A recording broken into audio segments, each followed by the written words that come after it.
Bienvenue sur l'échiquier international, le premier numéro de l'émission qui décrypte le mouvement stratégique et les enjeux globaux au cœur de l'actualité mondiale. Chaque semaine, plongez dans le coulisses de la diplomatie et explorez avec nous les dynamiques de pouvoir qui façonnent notre monde. La thématique de cette tranche spéciale est l'analyse de la communication en politique étrangère. Regard sur l'influence du Hamas Israël sur l'opinion publique internationale. Les basiques est que, de nos jours, la communication est indispensable dans tout le domaine de la vie, en politique, en économie, en médecine, en diplomatie et autres, quelle qu'en soit la circonstance, en temps de paix comme en temps de conflit, verbalement, par écrit ou gestuellement. Les acteurs internationaux communiquent. Ceci fait témoignage de l'omniprésence de la communication en politique étrangère. Elle est pour un acteur international, c'est que le sang dans le corps humain. Si, lors de la guerre de Péloponnèse, Sparte ne s'était limité qu'à combattre et imposer sa loi sur Athènes, aujourd'hui, l'Israël ne se contente pas que de frapper et imposer sa loi sur Gaza, mais aussi de convaincre l'opinion publique du bien fondé de frappe. Donc, aujourd'hui, il ne s'agit pas seulement d'agir, mais également de donner une vraie raison de ses actions devant l'opinion publique. Présentation de la situation entre Hamas et Israël. Regardez.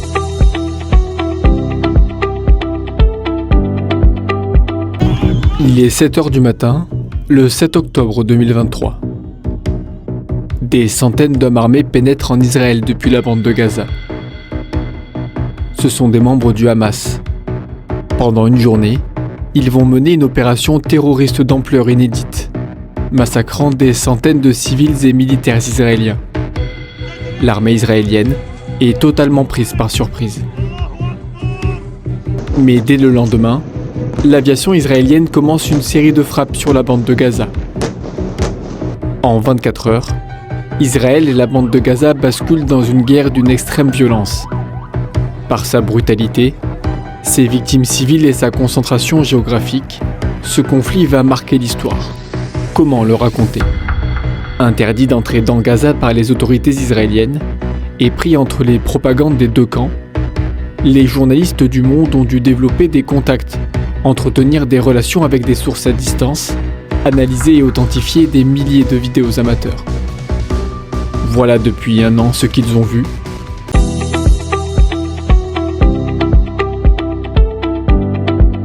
L'analyse de la communication politique étrangère regarde sur l'influence du Hamas Israël sur l'opinion publique internationale. Quelle est la problématique?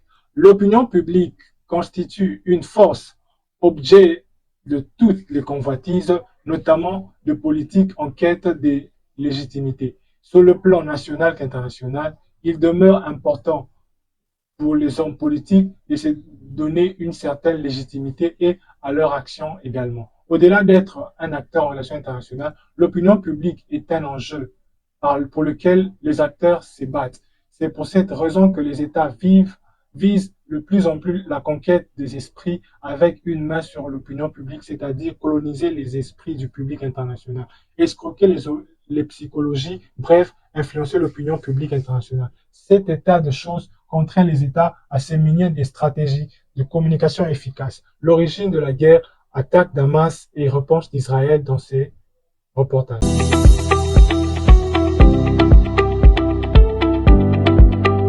Octobre 2023, l'attaque du Hamas a un objectif principal: terroriser l'État d'Israël et sa population.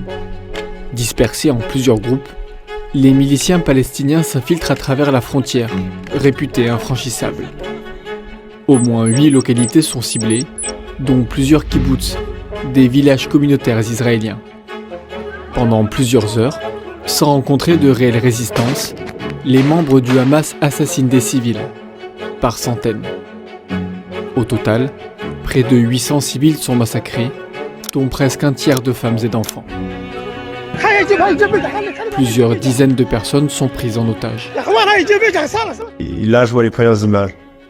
Et là, tout de suite, je comprends que c'est quelque chose d'absolument gigantesque. Je laisse mon fils chez des amis. Et je pars vers le sud, je pars vers Sderot, qui à ce moment-là est attaqué par le Hamas. Là, ce qui nous frappe, c'est que le chaos vient par le silence. Le personnel médical ne parle pas. Ce personnel médical est en train de ramasser des sacs mortuaires, donc c'est un silence de deuil en fait. C'est un silence de deuil qui recouvre Sderot, et on sait que ce qui se prépare sera absolument terrible.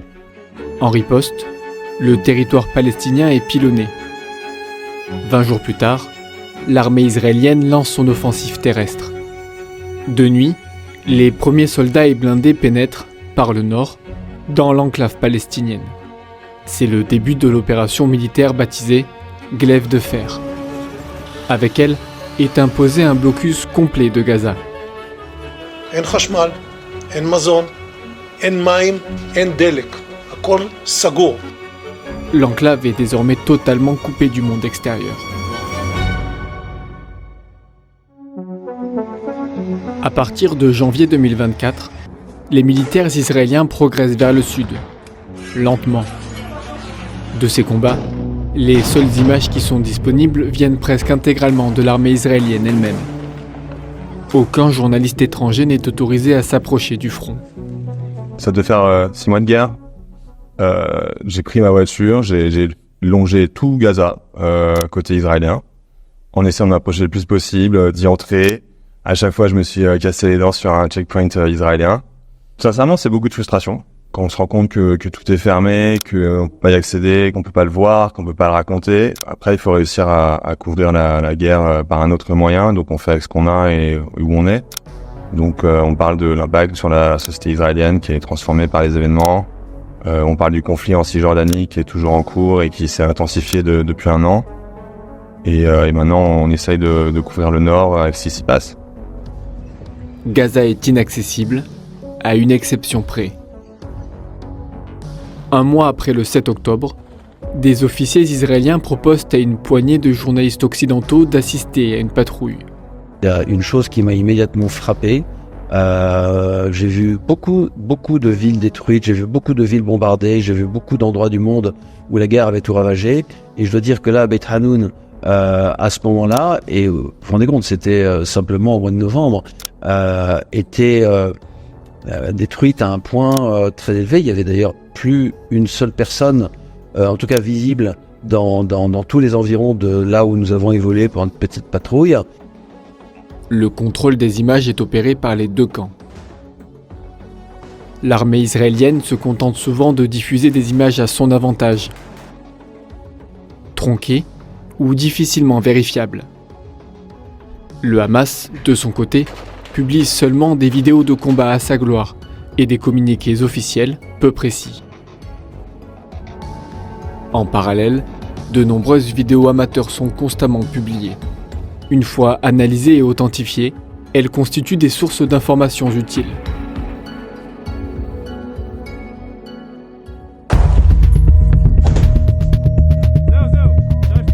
En novembre 2023, l'armée israélienne lance une importante offensive contre le plus grand complexe médical de Gaza, l'hôpital Al-Shifa. Pour des milliers de civils palestiniens qui y sont retranchés, l'hôpital est un ultime abri. Pour l'armée israélienne, c'est aussi un site qui abrite des combattants du Hamas et un de leurs centres de commandement. Après des combats qui tuent des centaines de civils et des membres du Hamas, l'hôpital est pris par l'armée israélienne, qui diffuse aussitôt des images des tunnels creusés sous l'hôpital. Pour enquêter et vérifier, des journalistes du monde ont alors utilisé des méthodes d'investigation spécifiques, comme l'analyse d'images satellites de l'hôpital Al-Shifa. Mais que montrent-elles ? Que prouvent-elles ?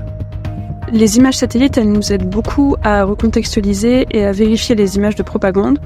Pour Al-Shifa, on a voulu vérifier ce que disait l'armée israélienne. D'après elle, le Hamas utilisait des tunnels sous l'hôpital d'Al-Shifa comme centre de commandement. Et effectivement, on a pu confirmer qu'il y avait bien des tunnels sous l'hôpital, mais en fait, rien au cours de notre analyse ne permettait d'affirmer que ces tunnels étaient le centre de commandement du Hamas où des armes étaient stockées. Sans la possibilité de pénétrer dans l'enclave palestinienne, aucune image n'est tournée par des journalistes étrangers. Pourtant, au milieu des bombardements, des hommes et des femmes palestiniens continuent de filmer, documenter et raconter la guerre. Et rapidement, les médias eux-mêmes, alors que beaucoup de journalistes commençaient à se faire tuer et blessés, ont décidé d'évacuer leur staff et leurs équipes des zones les plus dangereuses. On a vu effectivement apparaître donc des blogueurs et des jeunes qui de fait sont devenus la seule fenêtre ouverte, la seule fenêtre vers l'extérieur de ces zones-là, donc qui transmettaient des images, qui interviewaient des gens, qui allaient dans les hôpitaux, qui faisaient de sortes de reportages qui diffusaient sur les réseaux sociaux. Tapissés par près de 70 000 tonnes de bombes en 7 mois, des portions entières de Gaza se transforment en désert. Après un an d'offensive, le ministère de la Santé, administré par le Hamas, dénombre plus de 41 000 Palestiniens tués. 70% des bâtiments de l'enclave palestinienne sont partiellement ou entièrement détruits d'après l'ONU. Alors qu'une guerre longue se dessine, Benjamin Netanyahou, le premier ministre israélien, est plus que jamais sous pression.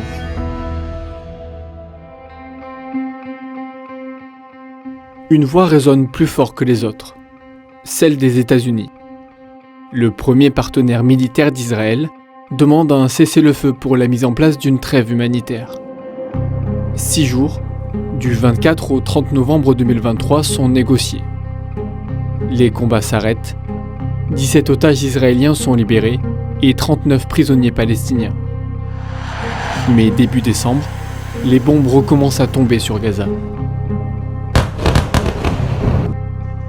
L'Égypte et le Qatar tentent de pousser les deux camps à la négociation. En vain. Passé de Premier ministre à chef de guerre, Netanyahou semble insubmersible. Depuis un an, il ferraille. D'abord, il dit c'est la faute des généraux. Ensuite, il dit je suis un rempart face à Joe Biden pour faire cesser la guerre. Et avant tout, il politise la question des otages. La majorité des Israéliens veulent les voir libérés, mais Netanyahou impose à la longue l'idée que son opposition veut les faire libérer au prix d'un arrêt de la guerre conditionnel, ce qui fait qu'il y a des manifestations en Israël, elles sont grandes, mais elles n'atteignent pas une masse critique. Il y a une forme de confusion, de fatigue, d'usure qui s'impose. Alors que les combats s'intensifient, l'état-major israélien ordonne aux civils palestiniens de se déplacer dans différentes zones, présentées comme sûres. Mais l'armée israélienne, en affirmant viser le Hamas, frappe ces mêmes camps à plusieurs reprises. Les familles palestiniennes, constamment au mouvement, vivent dans la peur et sous la menace constante des bombes. On a vraiment des récits terribles, d'événements terribles, et donc en fait...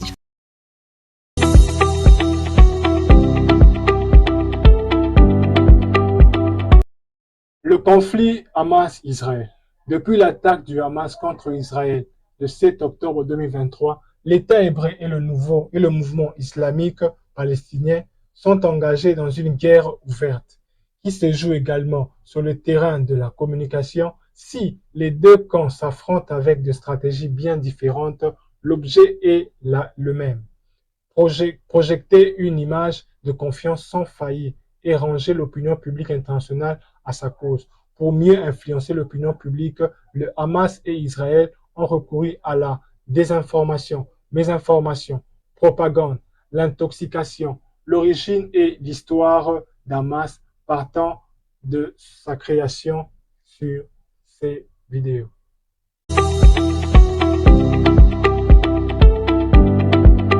Mouvement de résistance islamique. Et il se trouve que ça signifie aussi ferveur en arabe courant. C'est un groupe religieux nationaliste palestinien fondé en 1987, ici, dans la bande de Gaza, par 7 hommes. Au départ, c'est une confrérie qui mène des actions caritatives et gère des mosquées, mais avec un discours très radical. C'est ce qu'on peut voir dans sa toute première charte. Dans cette charte, le Hamas se définit comme l'une des ailes des frères musulmans, une organisation islamiste conservatrice présente dans plusieurs pays arabes. Plus loin, le Hamas affirme que la Palestine est une terre islamique. Et surtout, il s'en prend longuement aux Juifs.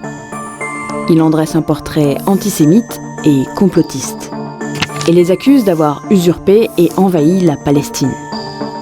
Face à quoi, le Hamas déclare que le combat devient une obligation.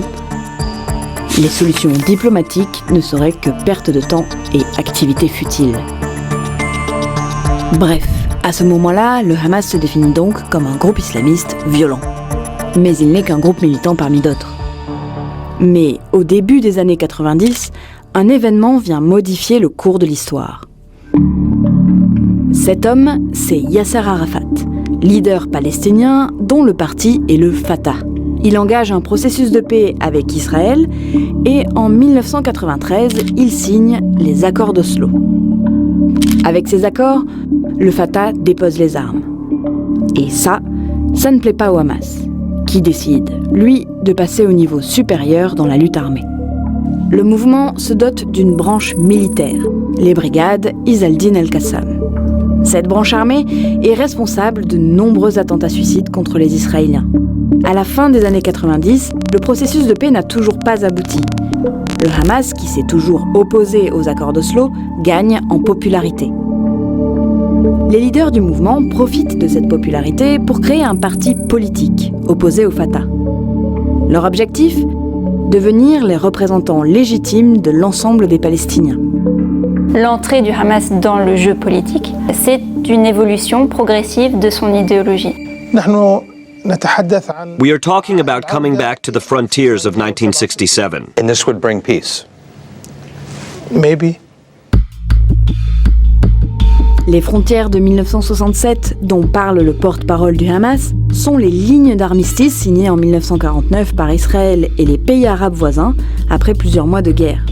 Elles délimitent un État palestinien et un État israélien. Bref, contrairement à ce que défendait sa première charte, la branche politique du Hamas, qui souhaite devenir plus respectable, envisage désormais la possibilité de cohabiter à côté d'un État israélien. Les résultats officiels confirment la victoire à la majorité absolue des islamistes du Hamas aux élections palestiniennes. C'est presque un raz-de-marée. En 2006, ces ambitions politiques se concrétisent. Mais cela ne plaît pas aux partis politiques adverses. Des combats éclatent, remportés par le Hamas, qui prend le contrôle total de la bande de Gaza en juin 2007. Le Hamas devient donc responsable politiquement, économiquement, administrativement aussi d'une population, d'un territoire. Paradoxalement, l'accession au pouvoir ouvre une période difficile pour le Hamas. As we have said, you cannot have one foot in politics and the other in terror. Les États-Unis, en particulier, suspendent leur aide financière à la bande de Gaza et coupent toute relation diplomatique. De son côté, Israël gèle les finances publiques palestiniennes et impose un blocus de la bande de Gaza.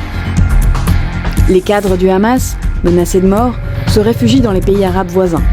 Désormais, la direction du mouvement n'est plus à Gaza, mais en Syrie, en Égypte ou au Qatar. Et cette situation est à double tranchant pour le Hamas. D'un côté, elle lui permet de conclure de nouvelles alliances. Depuis leur exil, les cadres travaillent à faire reconnaître la légitimité du gouvernement en place à Gaza. Ça fait partie donc d'une stratégie de perdre ce label de voyous. Mais d'un autre côté, le Hamas devient dépendant des événements régionaux extérieurs. Soulèvement égyptien, 1 million de personnes dans les rues du Caire et d'Alexandrie, 1 million de personnes depuis 8 jours maintenant. C'est l'étincelle qui embrase le peuple syrien et déclenche la révolution. En Égypte, le général al-Sisi prend le pouvoir et décide de faire la guerre aux groupes islamistes, et notamment aux frères musulmans. Le point de passage de Rafah entre l'Égypte et Gaza est fermé, et la bande de Gaza devient une enclave. Cette situation pousse les leaders du parti à faire appel aux instances internationales pour prouver leur respectabilité. En 2014, le Hamas obtient son retrait de la liste des organisations terroristes de l'Union européenne. Mais la Cour de justice l'y réinscrit 3 ans plus tard. Le Hamas choisit alors d'affirmer plus clairement ses positions. Ça aboutit avec, en 2017, un changement de la charte du mouvement. Dans ce nouveau document, on retrouve plusieurs changements majeurs. D'abord, le Hamas écrit cette fois noir sur blanc qu'il reconnaît les frontières de 1967. Ensuite, le Hamas prend ses distances avec l'antisémitisme de sa première charte et affirme que son conflit concerne le projet sioniste et non les juifs en raison de leur religion. Il ne renonce pas à la lutte armée, mais affirme que la violence serait uniquement dirigée contre les occupations illégales, ce qui serait, selon lui, conforme aux lois internationales. Enfin, l'affiliation aux frères musulmans n'y figure plus. Cette prise de distance avec les frères musulmans s'explique essentiellement par la nécessité pour le Hamas de rétablir des relations au moins cordiales avec le régime égyptien à l'époque. Et c'est payant. En coopérant avec l'Égypte, le Hamas obtient la réouverture presque quotidienne du point de passage de Rafah. L'Égypte négocie également un allègement progressif du blocus israélien. L'importation de denrées et de matériaux de construction vers la bande de Gaza reprend et quelques permis de travail sont accordés aux Palestiniens. Au début des années 2020, le Hamas est toujours considéré comme un groupe terroriste par l'Union européenne et les États-Unis. Mais il se dit prêt à négocier pour améliorer les conditions de vie de la population dont il est responsable. Donc les cadres politiques, leur rôle véritablement, ça a été de développer un maximum leur arsenal diplomatique, leurs relations diplomatiques avec le plus de pays possible. Mais les événements du 7 octobre 2023 balayent ces efforts en quelques heures. Alors, pourquoi ? Du fait de cette fragmentation du mouvement, territorial notamment, l'hypothèse qu'il y ait une divergence de point de vue entre les cadres politiques et la branche armée est plausible et assez réaliste. Depuis les années 2000, en parallèle des décisions politiques, la branche armée a continué à mener des actions violentes. Elle intensifie ses tirs de roquettes, notamment entre 2008 et 2014 et en 2021. Même s'il est un peu tôt pour se prononcer sur cet aspect-là, tout porte à croire que cette offensive-là a été menée par la branche armée militaire du Hamas sans grande coordination et peut-être même à l'insu, dans une certaine mesure, des cadres politiques qui se trouvent, eux, en exil, notamment au Qatar. D'autre part, il est possible que le Hamas ait arrêté de croire dans l'efficacité des solutions diplomatiques. الآن ليس هناك من حلول على الطاولة السياسية فقط المطروحة كيف نقاوم في هذا الغول الاستيطاني. Après 20 ans de négociations, ce porte-parole laissait entendre que le Hamas envisageait de recourir une nouvelle fois.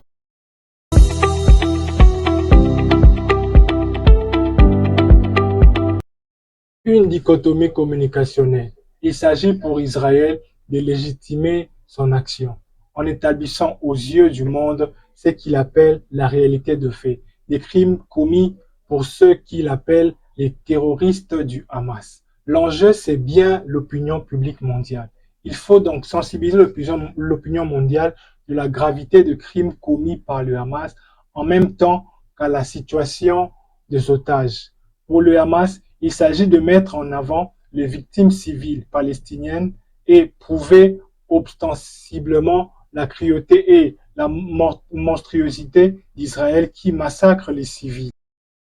Face aux évidences soulevées ci-haut, une analyse démonstrative des stratégies communicationnelles des crises adoptées par les deux parties se présente. Des stratégies de communication s'affrontent. La victimaire face la Hasbar. Le Hamas et sa stratégie de la victimaire. La guerre dite asymétrie dans toute sa splendeur. Le Hamas et sa stratégie de la victimaire. La victimaire se victimise, exploite ses faiblesses afin de s'attirer la sympathie de l'opinion publique, la communication du nombre considérable de morts civiles de Gaza sous le bombe israélien, la création de faux comptes avec boostage en grande audience, la publication de contenu accablant et touchant les sensibilités, ses respirations sont comptées et sa vie est terminée. Et les jours passeront dans un monde qui périsse, un monde qui n'est pas le nôtre et auquel nous n'appartenons pas. Nous sommes les enfants de l'au-delà. Les deepfakes sont une opération d'intelligence artificielle consistant à monter ou à modifier les images, notes vocales, vidéos et autres contenus pour des fins de désinformation. Ce sont des usurpations d'identité où l'on prend l'identité de quelqu'un et on lui fait faire des choses ou dire les choses qu'il n'a dites ou faites. Israël et sa stratégie de la Hasbara et signifie l'explication. La Hasbara fait référence à la stratégie de la communication menée par l'État en direction de l'opinion publique internationale. C'est ainsi qu'est appelée la communication d'Israël en direction de l'étranger. On ne frappe pas, on se défend. Benjamin Netanyahou. Le Premier ministre a eu l'expression vengeance puissante, laissant entrevoir une application rigoureuse de la loi du talion. Œil pour œil, dent pour dent. Livre Pentateuque d'Exode, chapitre 21, le verset 23 au verset 25. Il s'agit de justifier ses actions. La Hasbara, c'est ce outil à cheval entre la diplomatie publique et la propagande. Elle repose sur cette rhétorique huilée, consistant à prétendre démontrer que si l'on critique Israël, c'est que l'on méconnaît la situation. Ainsi, toute critique à Israël relèverait de l'erreur. Auto-acteur de la Hasbara. Sahal, très actif sur les réseaux sociaux, notamment sur Twitter, renommé X. L'armée israélienne produit une importante quantité de ressources et d'informations sur la guerre qui l'oppose au Hamas. Le compte Twitter de l'armée israélienne est décliné en 7 langues, en hébreu, anglais, français, espagnol, mais aussi russo, farsi et arabo. Par ces canaux, commente en direct des opérations militaires qu'elle mène sur la bande de Gaza. Après l'explosion de l'hôpital Ali Arab de Gaza le 17 octobre 2023, où le Hamas a accusé l'armée israélienne d'être responsable. Mais alors que l'armée israélienne n'avait pas frappé. Et le porte-parole de Tzahal explique devant le média qu'il s'agit d'un missile du djihad islamique mal tiré. Dans la logique de la Hasbara, le Hamas est un élément à abattre. Il représente un danger permanent pour la région et le monde. Sur ces images, en 1947, plan de partage de territoire palestinien, création de deux États indépendants, arabes et juifs. 1979, les accords de Camp de David. 1993, les accords d'Oslo et les accords d'Abraham. Suivez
De tout ce que nous venons de dire, les perspectives sont la suppression et limitation de l'audience de publication pro-palestinien sur certaines plateformes numériques.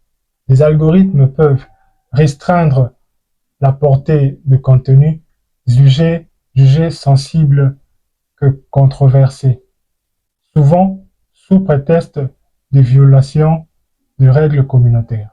Les publications pro-palestiniennes en particulier sont parfois supprimées ou peu visibles, ce qui limite le débat public. Exemple, en 2021, des militants pro-palestiniens ont accusé Instagram et Facebook de censurer leurs publications sur les affrontements à Gaza, en évoquant des erreurs de modération à l'algorithme.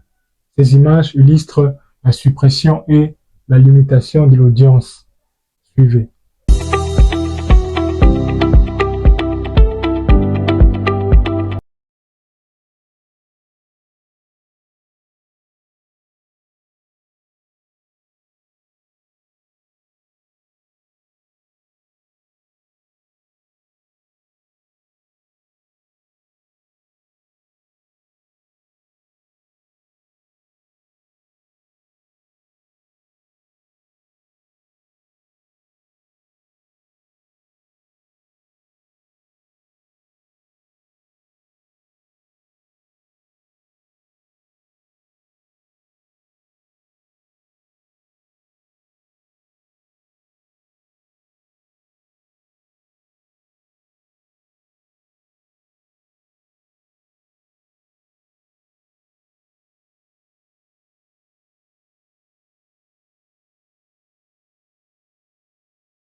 L'intelligence artificielle serait incontrôlable et difficile à détecter. Avec le progrès de l'IA, notamment dans le domaine de deepfake, de bots et des générateurs de contenu, il devient de plus en plus difficile à distinguer le contenu authentique de celui généré par l'IA. Cela pose de risques de manipulation de l'information et d'éthique. Exemple, en 2023, un deepfake d'un président annonçant une fausse mobilisation militaire a sémé la panique avant d'être démenti. Illustration, la difficulté à identifier rapidement ces manipulations. Ces dernières images Soit ne portent pas un manteau de grand couturier, Barack Obama et Angela Merkel ne passent pas leur retraite ensemble. Pourtant, même en les examinant, il est parfois difficile de détecter que ces images sont fausses, réalisées par un logiciel autonome.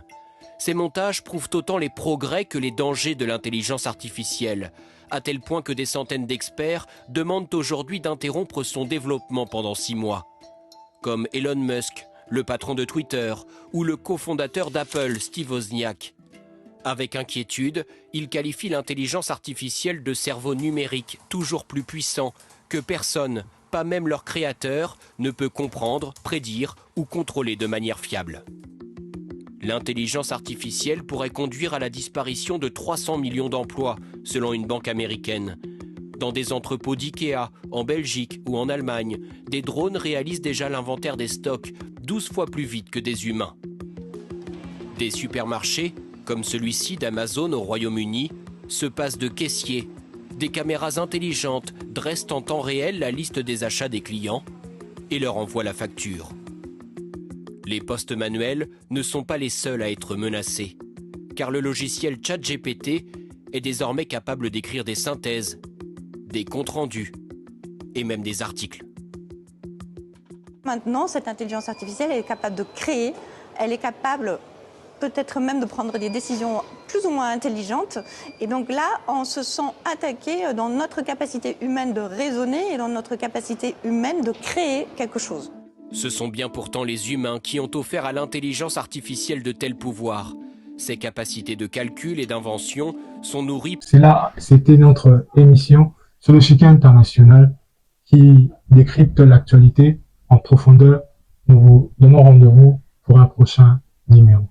À la prochaine.